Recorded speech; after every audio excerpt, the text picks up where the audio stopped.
الحمد لله البقالي فرحنا وفرح الجمهور المغربي كما العاده وما خيبش الامل ديالنا. والميداليه الثانيه في الاولمبياد على التوالي. حمدنا الله، الميداليه الاولى للمغرب في هذه الاولمبياد هي الاولى، وكما العاده سفيان البقالي ما كيخيبناش الحمد لله. هذا هو المضمون فيه، وسفيان البقالي ديما مشرفنا ونتمنوا ليه الخير المرات الجايه ان شاء الله. كنعرفوا ان سفيان البقالي جار كان يعاودنا عليه شويه. سفيان البقالي هو عاش فاس، ولكن بعض المرات كيجرب لعند العائله ديالو. سفيان البقالي واحد الدري مجتهد زوين، هو اللي هاز العائله ديالو،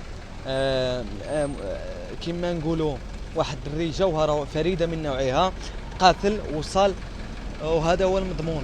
هذا هو المضمون في الشعب المغربي. احنا مساندينه ونتمنوا ليه الخير ان شاء الله. الصراحه الجمعيه المكلفه بهذه الاولمبيات ما خدمتش، وخصها تعرف شنو دي الاولمبيات وشنو دي باش يشاركوا.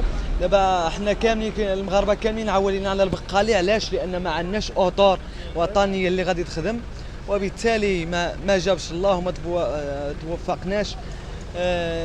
ولكن نتمناو ونعطيو نصيحه الاجيال القادمه اللي غادي يشارك ان شاء الله يجتهد ويكون على حسن ظننا، والمؤطرين واللي كيسهروا على هذا الشيء خصهم يتبدلوا صراحه، خصهم يتبدلوا، ما يبقاش هذا الشيء، لان ما كيخدموا ما حتى شي حاجه، وبالتالي ما عطاونا هاد 20 سنه ما عطاونا حتى شي حاجه.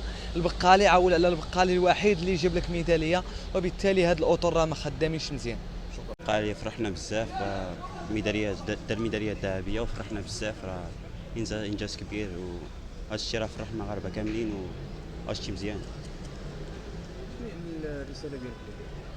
انا كنشكرو بزاف وكنشكر كاع هذوك اللي شاركين في الاولمبياد، كنشكرهم كاملين، ومنهم الرحيمي والمنتخب ديال المغرب. هذا الشيء راه مزيان، انجاز زوين وعجب كل الناس.